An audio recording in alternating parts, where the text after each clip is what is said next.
So welcome back to my channel. I got this notification that this new series, The Bodyguard, was starting to, I think it uploaded today or maybe yesterday or something. And so right now I'm sitting watching the first episode, and if you go on Netflix, I don't see the titles for the show as of yet. It looks like it's just right now they're just labeled episode 1, 2, 3, whatever, however many now. And I guess they're gonna go on later to actually add titles. But this is Bodyguard episode 1. Okay, so it starts. Oh my God, it's like almost half the first show was this tense standoff on the train. Okay, so his name is, the main character is David Budd. He's a sergeant. He spent some time in Iraq. And now he's on the train with his children, taking them home. He said he had just taken them to visit his mother. Now he's taking them back to their mother. So something weird was going on, something suspicious was going on the train. And so he had, I don't know if she'd be considered a porter. I'm not really sure what her title would be, the lady Sandra.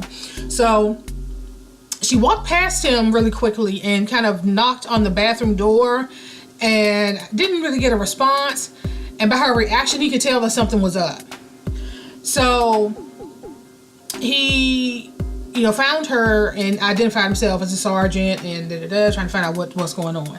And so he was like, did you get a, what do you say? You get an intelligence report or of somebody, like a suspicious person? And she was like, well, how do you know that? And he basically, explained what, who he was. And so she explained to him that there's reports of a suicide bomber that is suspected of being on a train heading to London.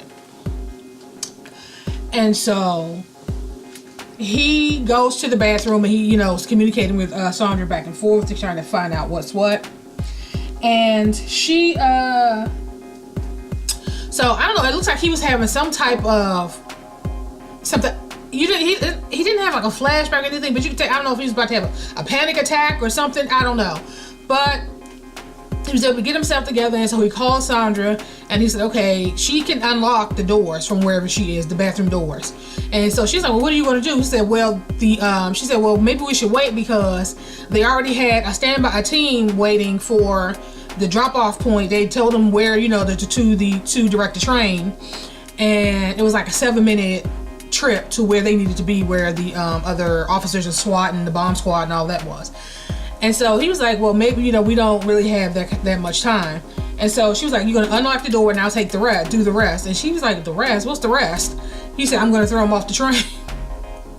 So she's like, oh, okay. So she unlocks the door and he's all ready to grab this guy and toss him. So what comes out is this unassuming man who's all scared and was looking at him like, what the hell is going on? What? I just came in to take a shit. Like, what's the big deal? What's going on out here? So he goes on by and they go back to his seat. And then he's communicating with her saying, okay, the guy, he was just a so-and-so and not a big deal, but I'm gonna go in the bathroom and check to see if there's any devices in there anyway. So he goes into the bathroom and that's where he finds Nadia.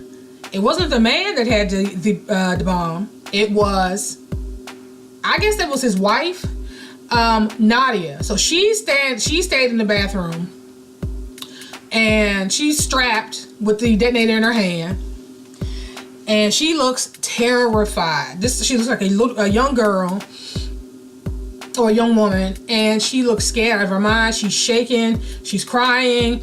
Like it was just like, honey, you could tell like she was not built for that. And then I'm like, kind of this asshole. I guess he figured he would be more of a suspect, but his wife wouldn't be. So I'm trying to figure out, like, that was a punk bitch move. You put the bomb on her. Why didn't you blow yourself up? So now it's this expectation that she's gonna blow herself up for the cause, right? So he, sees her and he starts talking to her. So he was trying to, put her at ease, and he was, doing what they do to.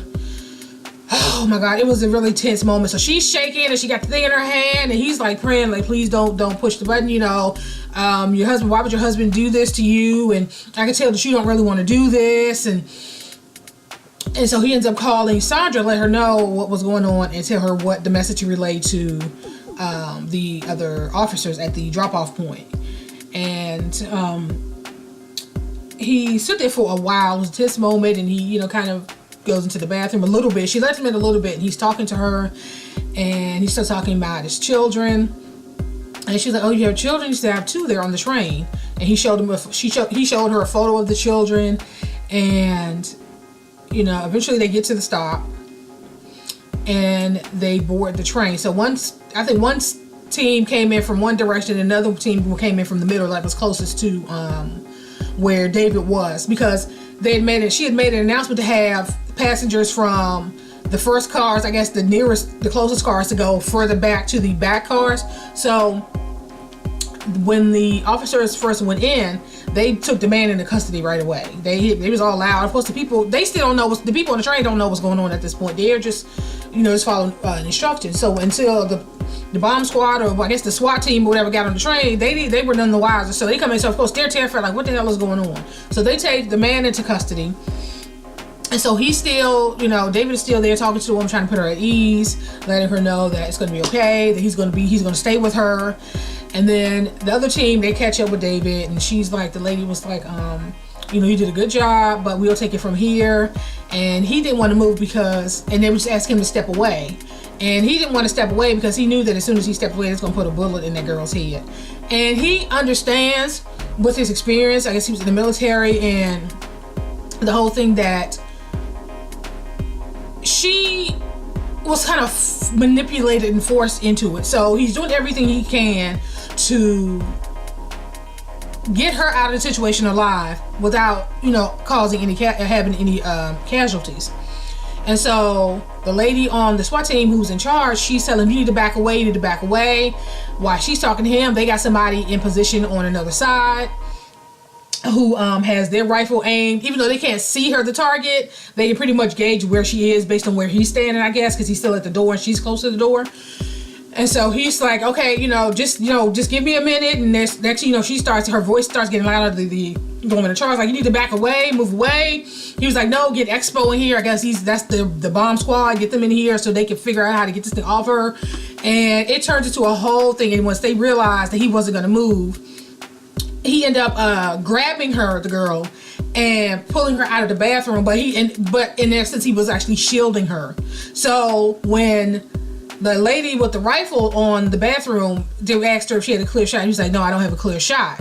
They was going to shoot that woman. And I mean, at the end of the day, you have one life as opposed to have 60 or 70 people that were on that train. I mean, that sounds sad, but at the end of the day, it's like, she had to make that call. I mean, everyone didn't have a choice. But, he wouldn't move, and they didn't want to shoot him. So in the end, they end up getting Expo on the train, and they got the bomb off of her, thank goodness, and they took her into custody. It was just like, oh my God, it was just this, okay. So it was a really intense moment. I'm like, oh my God, that little segment took up half of the first episode, but it was like, okay, what's gonna happen? Is the bomb gonna detonate? Is she gonna end up with a bullet in her head? Is he gonna end up with a bullet in his head or in his ass somewhere? They're gonna shoot him to get him out of the way. It was just, yeah, so far I like. Okay, so you can already see that there's gonna be a battle between him and Julie. Is his name Julie or Julia? Okay, so he goes in the next day and he meets with his boss to get his new assignment, and he's been assigned to protect Julie Montague, Home Secretary. Okay. So the first time they meet, he is out in front of the building. I don't know if it's the woman, she's also assigned to protect her or what, but she was basically, as Julie's car was pulling up, she was explaining to him who the driver was and that whole thing. And so he introduced himself and she shook his hand. He was like, from now on, I would prefer to use the underground entrance. And she was like, I'm late for a meeting. And she sashays off. I'm like, okay. And then her assistant was like, Julie likes to be seen. I'm like, okay. And so, she's in her office. She's going about her day. And he's, standing around doing his job. He's being, ever vigilant. He's taking note of he's basically observing everybody, their movements, everything. Okay, so it's the end of the day. It's nighttime. And her driver is taking her home, and of course he's in the passenger seat, and he wanted to take a detour, and she had a problem with it. It was like, no, you can keep straight doing it. He was like, I think it's necessary for I think the detour is necessary because the whole point, one of the things of keeping somebody safe is to not let, is to make it difficult for people to figure out their routine. And she was like, oh, he's been my driver forever and a day, and I trust him. And he was like, he basically had to say, ma'am, it's my job to keep you safe. I won't tell you how to do your job. Don't tell me how to do mine. And I was like, okay. But I mean, he didn't have all that attitude, but she was like, bitch, shut up. My job is to keep a bullet out your head. Shut up and let me do my job. That's basically what he was saying, but he said it in a nicer way. So I'm just like, does she not get why he's needed? So you can already see that she's gonna give him a run for his money. It's gonna be a trip. Okay, so he gets home in one piece and he goes in to check the house.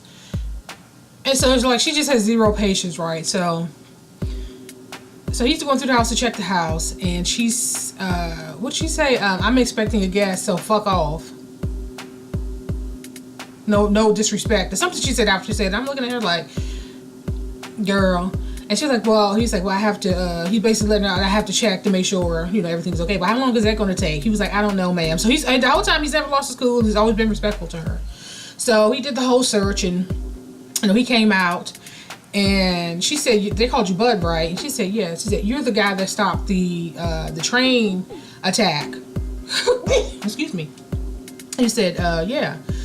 She was like, you know, it's been a really hard day, difficult day, and, you know, I've been a total, basically, she said she'd been a cow, but she's been a complete and total bitch.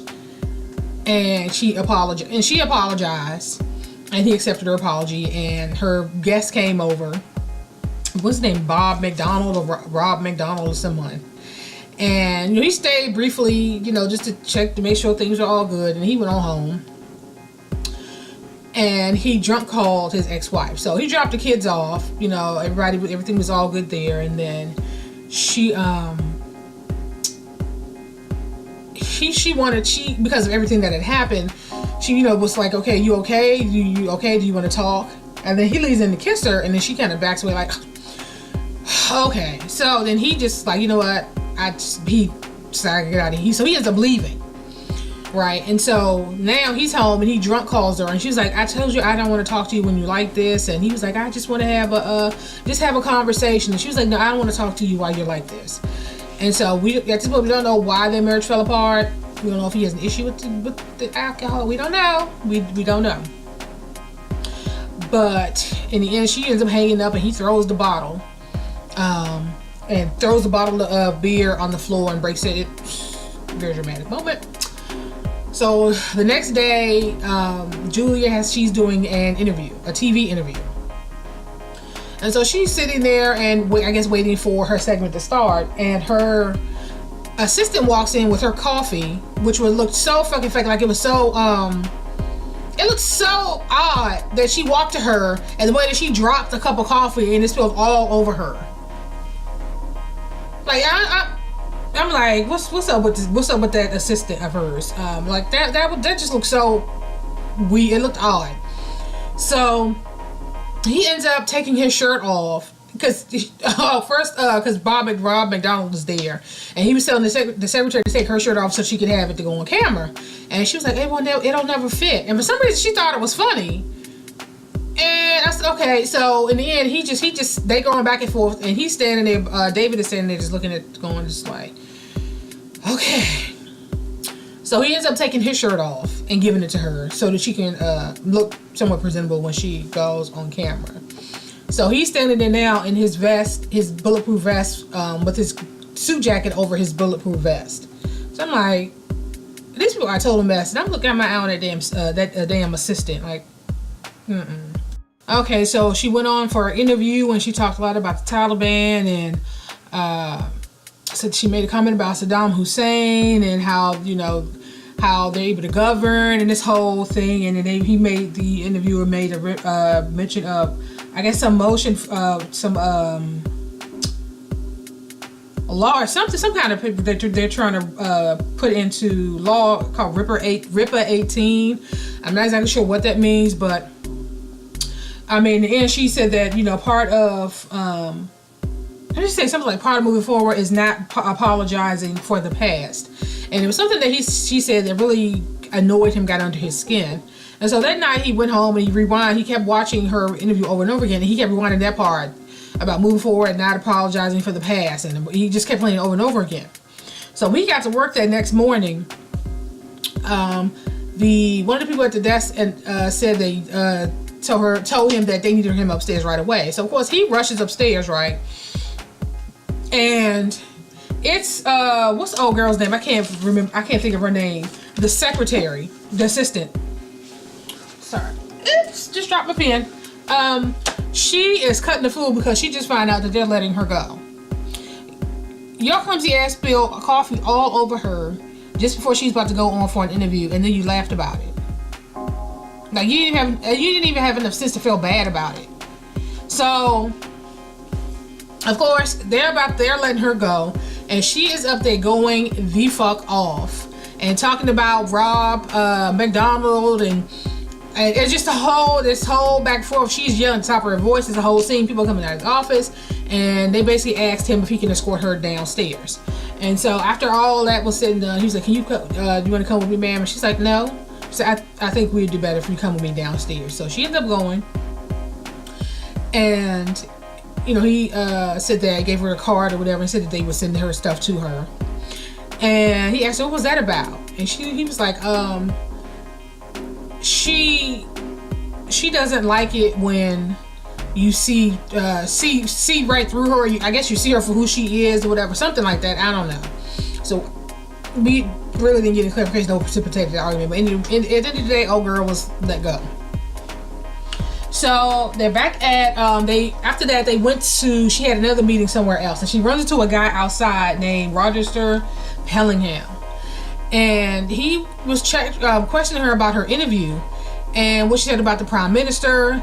And he was like, she's weak right now. He's weak right now, and you're making a play for his position and the whole thing. And Dave was like, I think that we should move inside, because they're outside having this conversation and wide open, right? So Roger says to him, you work for us, so you need to, you know, basically shut the fuck up. And while I'm talking to her, that was basically just what he said to him. But in a somewhat nicer way. And so they continue talking, and he basically said, I think it's best that we both move inside. He said, can you call your monkey off before I throw him some peanuts?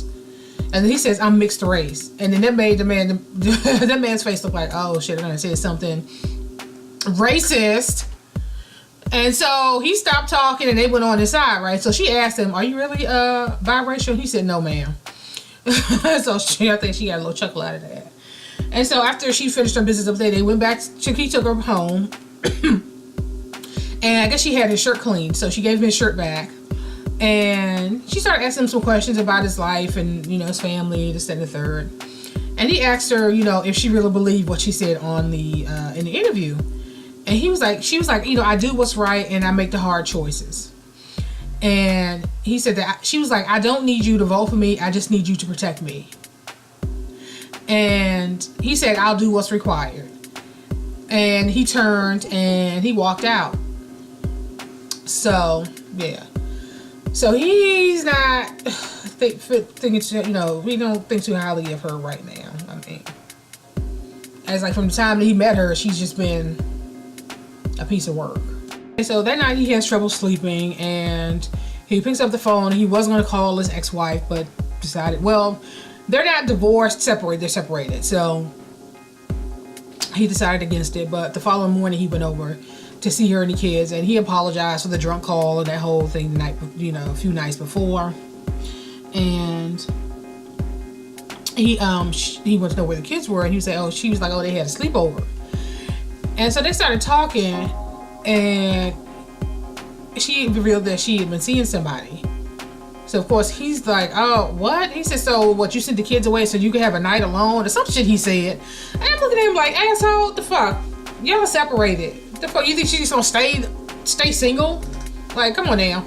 Anyway, so of course, but he was hurt, and he said, well, let's not get divorced just yet. And she was like, well, it's not that serious. It's just, you know, he's just the guy that she knows. And he's like, well, no, because if something happens to me on the job, then you can still get the pension. Her still being his wife, she can still get the money, you know, for her and the kids. And so he left. And so he ends up going to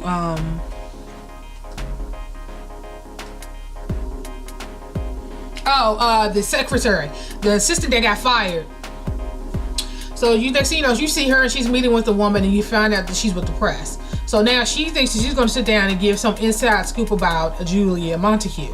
And so after asking a few questions, the reporter said, you were fired, weren't you? And she was like, yeah, but it doesn't mean that I don't know. She was like, but I'm trying to give you information to let her know that you know that she's different. And she had referred to Julie as a psychopath and all kinds of stuff. How she has this personal agenda and to instill fear and the Sinn and all this other kind of stuff. And so I'm like, oh, okay, well, so she's a politician. That's what I'm thinking. I'm like, but she was like, okay, well, you haven't shown me that you're different than any other disgruntled former employee. So, you know, when you have some proof to back up what you're saying, give me a call. And that was basically where the conversation ended. So she was leaving, a guy pulled up in the truck, and she saw the truck. He was like, oh. So the guy pulled over, and he's like, you gonna get in? And she eventually got in the truck, and I'm like, ooh, who was this guy? But then I think we saw the same guy that later that night. David went to a support group because he's suffering from PTSD. So that's why when he get into stressful situations, he starts to hyperventilate and, you know, go through that whole notion, like when he was on the train. And then he had another episode when he got the secretary told him there was an issue on the floor that he needed to go upstairs right away. So when he was on the elevator, he's dealing with some things. And so he ends up going to the support group, and then you look in there, and then I'm like, that guy that's sitting in the back looks like that same guy that jumped out of that truck that's, you know, got snatched up the assistant. And so afterwards, he started talking to the guy who was leading the meeting or whatever. And so they're sitting around late, just the two of them talking. And unfortunately, you have a lot of people who are upset, former soldiers who are upset. They feel like they either fought a war that didn't need to be fought, and they watched a lot of their friends die and family members die. And you know, it's a lot. So you have a lot of people who are upset about this war, and namely them. And so when he told him that he was working for the powers that be that actually agreed to sending all these young people off, whether young and old, off to fight in the war and die, he was pissed. And so he was like, well, what would you do if you were close enough to if one of them was standing in front of you, if they were close enough for you to shoot, would you close your eyes and pull the trigger? And so the guy just turns and looks at him. And so then now you see him pull a gun out of his drawer, his own personal weapon.